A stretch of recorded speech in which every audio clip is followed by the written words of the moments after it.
Hey, Jonski, how are you, my brother? It's I'm yes, it's very good to be on the phone with you, Jonski. How are you doing today, my brother? I'm good, man. I'm good. I'm very good. Okay, so what I want to do is let the people know about your legacy. So who we have on the phone right now, everyone, is Jonski, who was an undisputed king of the walls in Philadelphia. He comes directly after the first wave. And as we know, we've heard enough times, the first wave did not exactly cover the whole city, but by the time Jonski and his generation pick it up, these guys took it all city. So I just want to give folks some background. So Jonski has told me the first wall writing he saw in Philadelphia was Bobby Beck, and that was when he was traveling with his family up and down from New York, and he would see Bobby Beck on the interstate and also around the airport section in Philadelphia. Is that accurate, Johnsky? Yes, that's correct. I was young at the time, and I started seeing it, and it was odd because I seen the locations, and it turned my eyes. Like, look at that! He hit there. How does this person write on that? How did he do that? So Right, I right. had curious thoughts about how did they do that without being, told Certainly. to.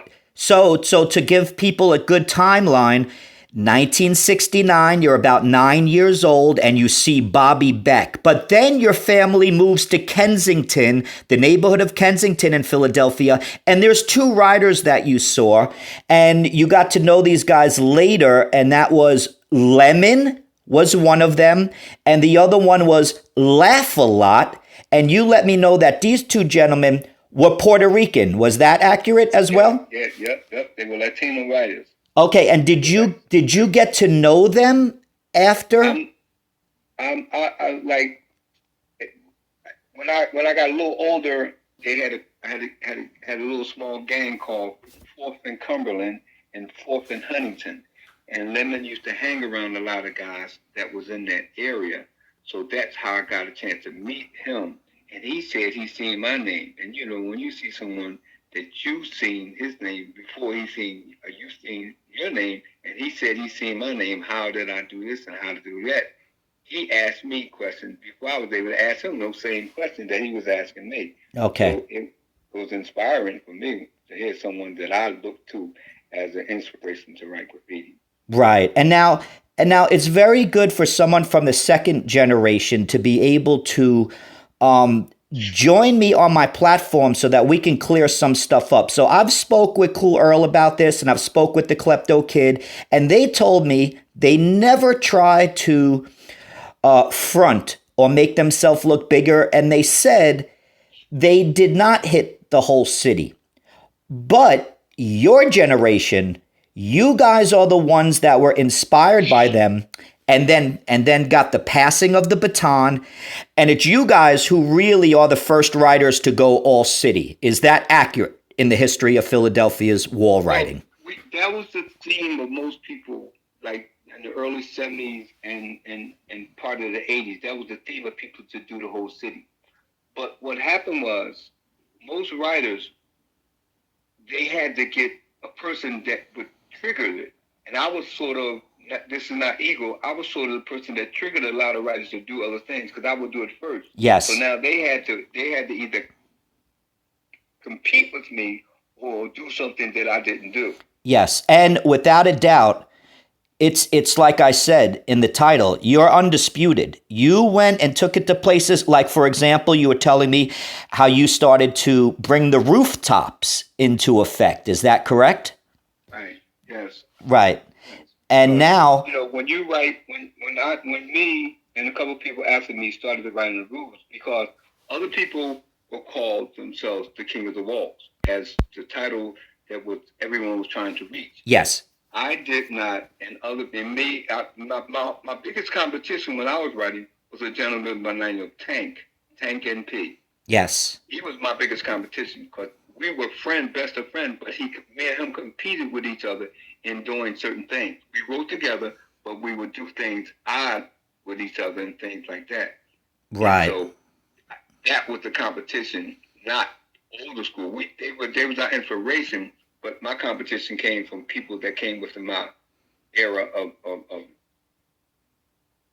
of writing. Yes. Right. So now we got a little bit of your history and we talked a little bit about the past. And you also told me that you definitely know the guys from the first generation didn't go all city because we'll take an example. And as you know, Cornbread has made a lot of claims and we talked about this yesterday. Tell the folks what you told me about how you did not see Cornbread everywhere. Could you elaborate a little bit on that? Well, like I say, my mother's shop, my father's shop. My father worked in different locations. I got a job when I was young with my father. I got laid off because I didn't do what I was supposed to do, but that's a different story. But as I traveled the city, now I'm not saying that he wasn't, I don't know. Right. Most of the locations that I went and most of the locations that I lived, I'd never seen Cornbread, Cool Earl in those locations. When I went to West Philly, yes, I seen those things. When I went to certain parts of North Philadelphia, on the other side of Broad Street, I start seeing Cornbread name in certain locations. Okay. I didn't see it everywhere. I'm not saying that the rep that they said that he had wasn't true. I don't know. But I'm just saying I did not see his name in locations that everybody claimed to be. Right. Okay. And sure. And certainly there could have been some buffing going on at that point. Earl told me he never wrote in West Philadelphia at all. He focused on all the other neighborhoods. But they admitted that they did not take it anywhere near where the second generation did, and that would be your generation. So now that we have a little history of Jonski, and we have an understanding, you're starting around, what do you say, 1972, possibly? 71 and 72. 72, I was taking the city by storm, but 71 was when I started to start seeing things.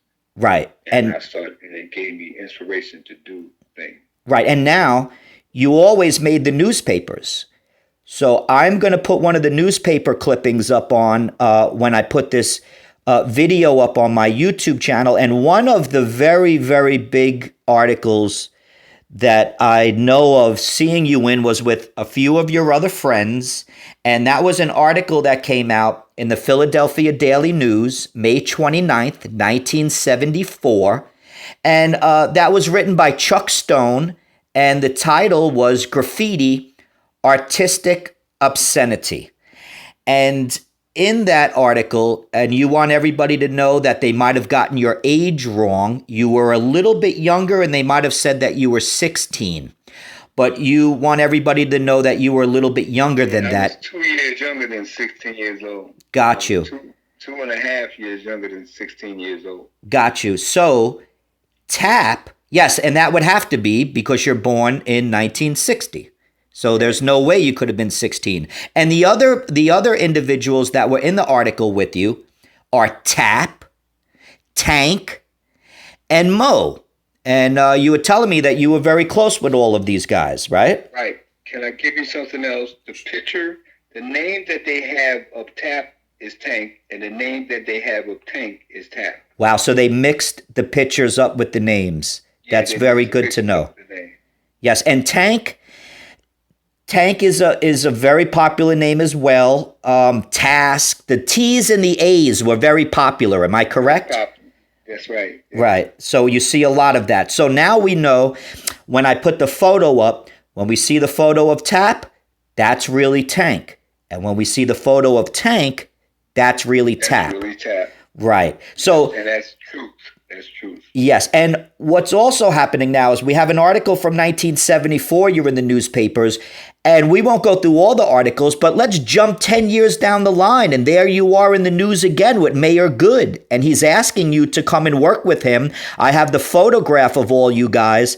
Now, what's very strange is underneath the photograph, it says that Cornbread is standing behind Mayor Good. But Cornbread he's not in that photograph whatsoever. Yes, he is. But you can't see him. You can't see him, but he's in that program. Okay, so that's why. There at the same time. Okay. If you look at the picture, I'm standing away from him because I was a little thug at the time, and I was still trying to get my life together. But right, I was away from him. Okay, so he was there. Yes, because a few people have asked me, and they say none of these people look like Cornbread, and I said, well, if you read the bottom, It says that he's standing behind Mayor Good. So you've right. now confirmed that. And we all know Cornbread was part of that program, but it just doesn't show him in that photograph. And now you have confirmed that. But I see your picture and your face it's very clear. It's definitely Jonski. And now getting away from the wall writing a little bit, just a little bit about the difference between the two cities of Philadelphia and New York and the things that we were talking about yesterday. You, Jonski, have a very, very good grasp on the difference between the wall writing culture and the hip hop culture that would come out of New York. And we had a very good conversation about that yesterday. You remember, right? Yes. So you seem to be right on point. And you said to me, I don't know why Cornbread would be trying to claim hip hop for Philadelphia, because it's clear that the wall writing culture came long before the hip hop culture.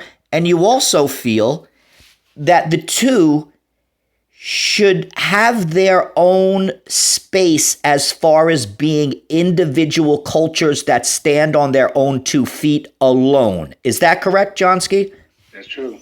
Okay, is there anything that you would like Well, can I just say this? Sure. Like, New York was a good city.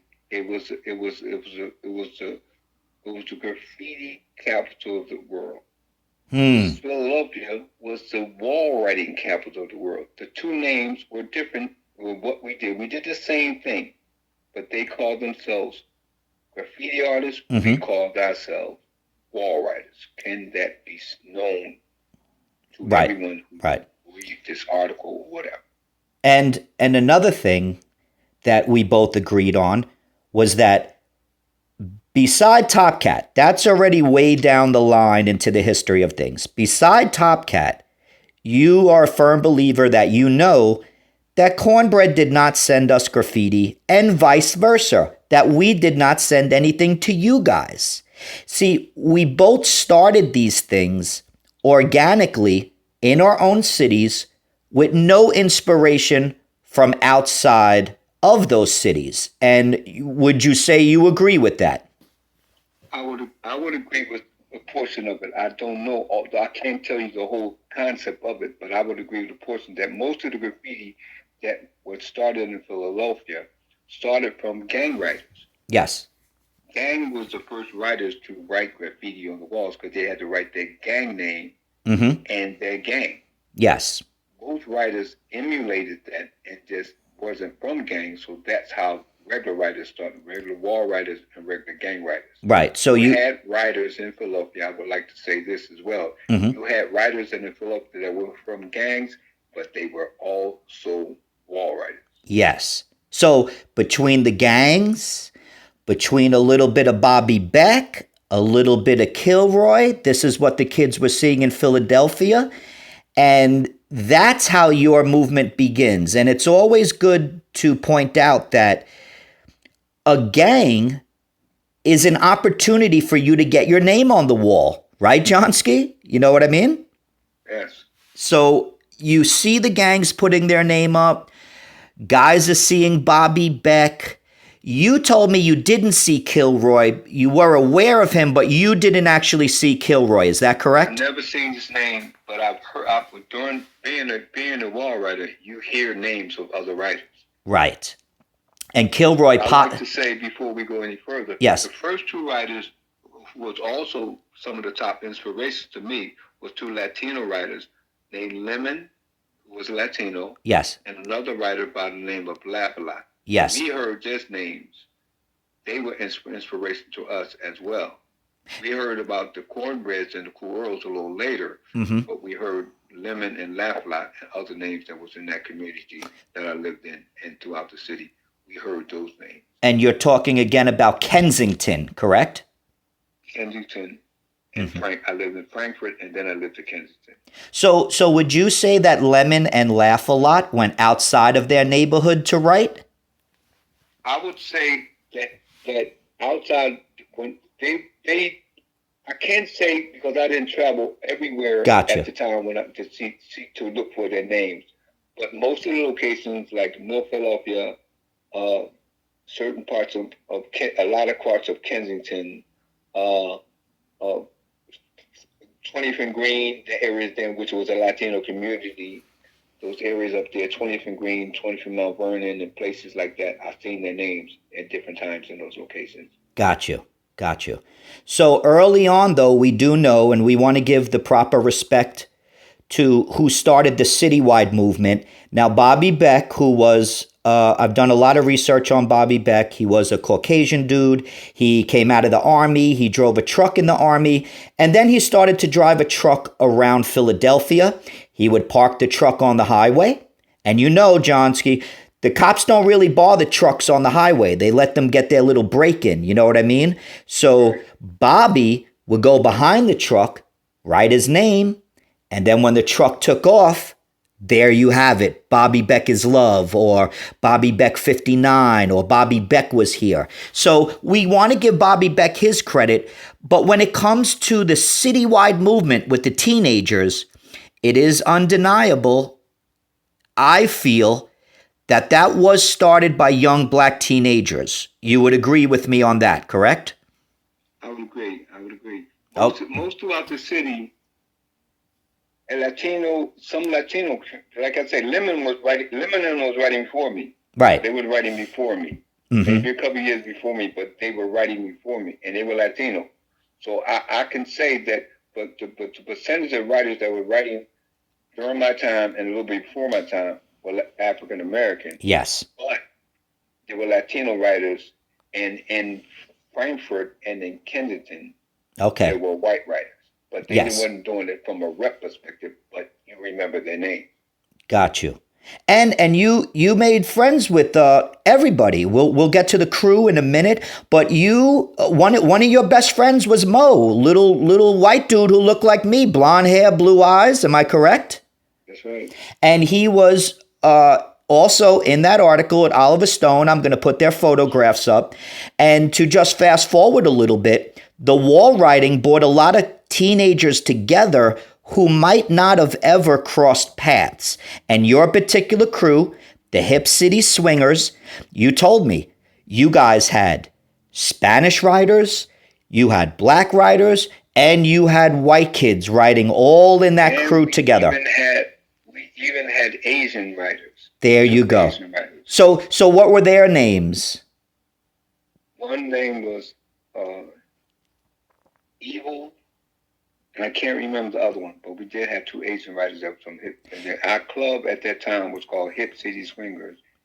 And again, we took the name Hip City Swingers from a singing group, a rhythm and blues singing group by the name Kool and the Gang.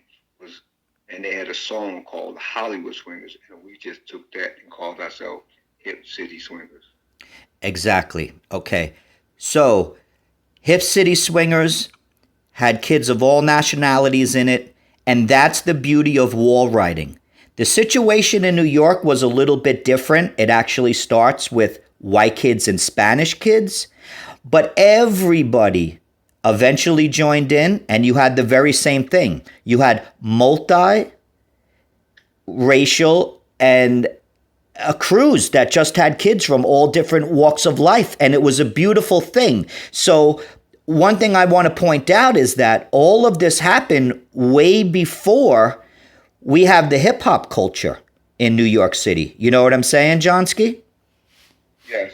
So this was a teenage movement that brought kids together of all nationalities long before hip hop culture did that. So let me ask you though, going back to the hip hop, one thing you do agree that Cornbread should not be trying to say he's the first element of hip hop. Is that right?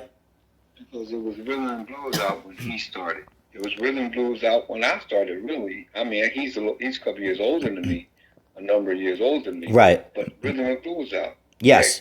And you guys, excuse me. The Temptations. Yes, and also, let's not forget, there was not DJs doing in Philadelphia what they were doing in New York. And on top of that, you guys had Gamble and Huff. Right. You had the Philadelphia International Records, and that particular production crew, Gamble and Huff, they basically took the reins from Motown and the majority of soul music that was produced in the 1970s is coming out of Philadelphia. You guys also have the history of American Bandstand, which was unbelievable force with the teenagers since the 1950s. So this is the legacy of Philadelphia, not hip hop. And I'm so glad that, because I'll tell you, Jonski, the generations after you, the kids from the 90s and so forth, they're very confused because they've been listening to these wild claims that Cornbread makes. And I think it's sad that they don't even know the history of their city because they're so focused on New York and hip hop. You know what I mean? Yes. So real quick, I just want to ask you one more question. So Jonski, do you remember the building where American Bandstand held its show and produced the show? Do you remember that building? 46 and Market. And isn't that a very famous spot, that rooftop? Yep. Myself and a couple other writers hit it. It was right down the street from where they should do the wrestling at. They had wrestling matches in there. And everyone, when the train comes up out of the tunnel, the L train comes out of the tunnel, everyone sees your name going into 46th Street. Right. So Espo, do you know Steve Powers? You've heard of Espo, of course. I know him very well. He had a beef with me at first, but he put me in his books because everyone told him who I was, and he knew that at that time I was the top writer. I wasn't the king of the walls that Cornbread and other people were claiming. I was the top writer in the city. Right. So I just saw a little video with Espo, and it's back from the 80s or possibly the 90s, but he's standing on another roof, and he's looking at the American Bandstand building, and there's still some pieces up there from long ago. At least that was in the 90s. I don't know if they've buffed it now. I think Cool Earl, Bobby Cool. I think I met him. I got pictures of me and him. Chewy. Okay, so Chewy. Yes, rest in peace. They had that roof because they lived within the area. They lived in the projects that was right down there. Got you. So it was easy for them to get that roof. They lived in the projects. It was not too far from there, so it was easy for them to get that roof. Okay, so what you're So what you're saying is the West Philly crew is the first ones you remember to hit that very famous rooftop. Okay. Which inspired us once we seen popular names that we've seen or heard of before. That was me and the writer Mo to try to go up there. Okay, so you and Mo went up there inspired by seeing their names. He couldn't climb up there, but he asked me to write his name, and God bless him. But Is Mo still with us? Oh, yes, he's passed away some years ago. Okay, so rest in peace to Mo. But that was your bombing partner, and also you guys are friends. Didn't you tell me you played basketball together? Basketball together. Okay. We created a phrase that was used by writers in the early 70s and late 80s and even now in the 90s, the combo. The reason why we created a phrase because our names rhyme. JS and Mo, the combo. And after that, every time a writer writes with another writer, he says, "Who was your combo?" Got you. Oh, that's deep history right there. So Jonski, we've talked for probably about a half hour now. So you and I are in contact. So what I'm going to do is I'm going to let the folks absorb this information in the first video that we do together. You and I will stay in touch, and we're going to get deeper into this history. And I just want to tell you, Jonski, everybody that I talk to in Philadelphia, they always say you were an undisputed king. And yes. Can I give you something too? Sure. And we didn't talk about you. Most of the stuff you had from mine was in '74. But if you look at the article, I think it was in March of 1973 at Independence Mall on the George Washington statue. You see I have the picture myself. Right. You see my name on the front of the George Washington statue. It says he even hit at the base of the clock, which they called the bell of the clock. Right. So I hit at the bottom of the Liberty Bell. Didn't write on the Liberty Bell, but I wrote on it. Yes, reason why I did that, because I did history at that time, and found out that George Washington held slaves. Right. Understandable. Sure. So that was our way of getting back. And that's understandable. A lot of the founding fathers did, and that's some of the hypocrisy that people see in the Declaration of Independence and everything. It's like, you know what I mean? How are you going to be slaveholders and come up with this brilliant document talking about how everybody is equal? And the title of it, Independence. Right. So also, and it says in there, and I quote, all men are created equal. There you go. So also, what about the bicentennial kid, Cap? Isn't that somebody else that That's you right. that you wrote with? Right. That's right. And now Cap was also a white dude, but he was your friend, and you guys got around together and did a lot of writing together. And in 1976, right, and I created historical knowledge in a lot of writers that I wrote with. Right, and you know what? That's what the reason why he came out with the bicentennial kid. Right. And this is what we're trying to do here, Jonski, is we want everybody to understand the history of their city and the history of war writing in the two cities. And now one thing I will say is in both movements, it always begins on the walls. So in New York, it began on the walls before it moved to the trains.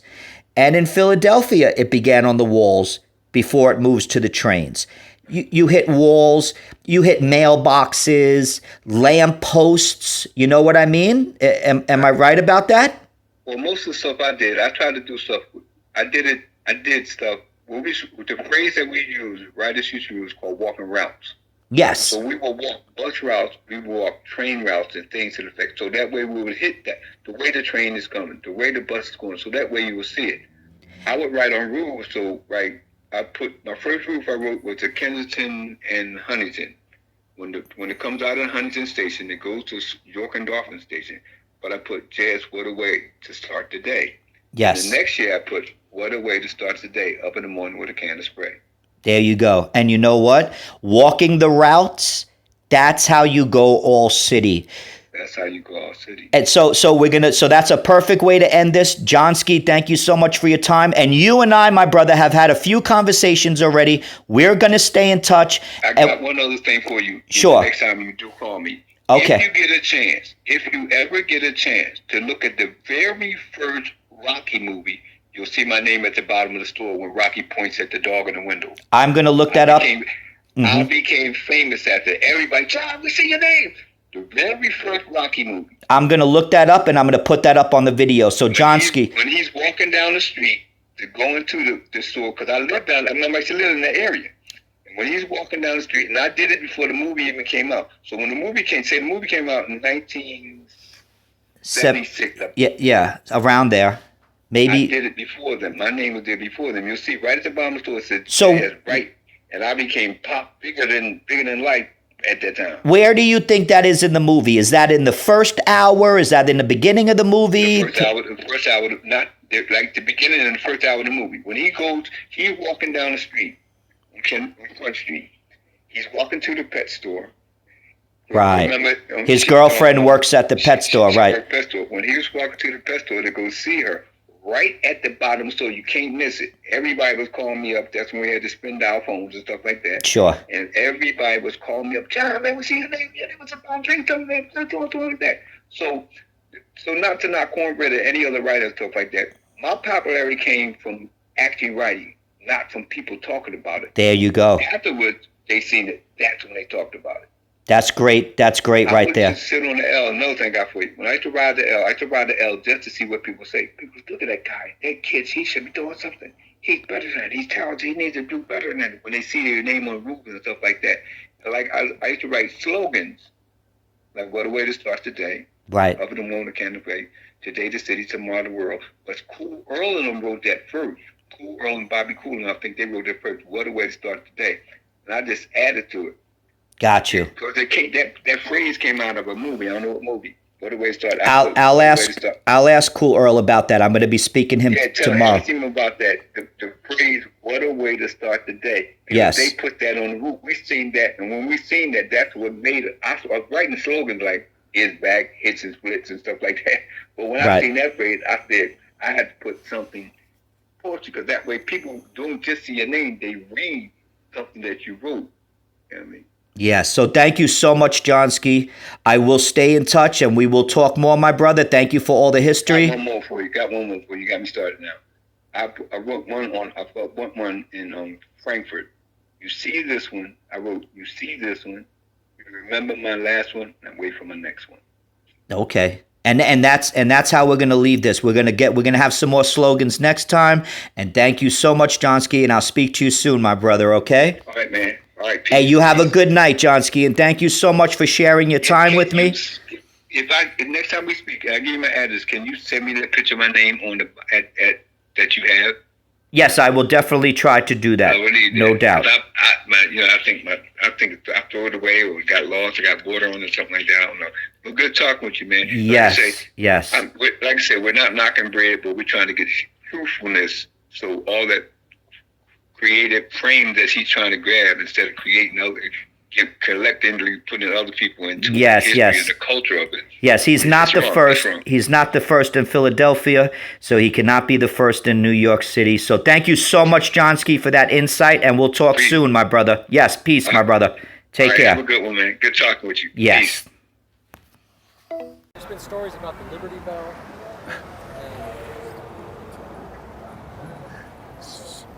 Yeah, someone asked me a story about the Liberty Bell and said that a lot of people had said that Jonski hit the Liberty Bell, but I did not hit the Liberty Bell. I hit the base of it.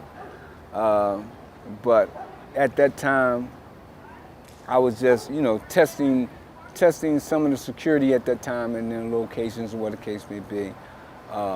At that time, Rizzo, he put out $75 or $50 fine. I can't remember what it was. This is back in '73.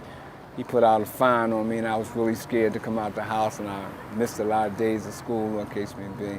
Another location that I did was the Art Museum. Me and a young man by the name of Cap, who was a friend of mine in Frankfurt. Me and him went to school together. Me and him wrote down there, and I was a little depressed because the media came out and they put his name up there, Cap, the bicentennial kid, but they never put my name up there, so I was a little bitter over that. Around Wissahickon Park, I met a couple guys up there, and they created a club called HES, which was the Hip City Swingers. At that time, it was a group out called Kool and the Gang that had a song called Hollywood Swingers. So we came out with a club which is similar to the name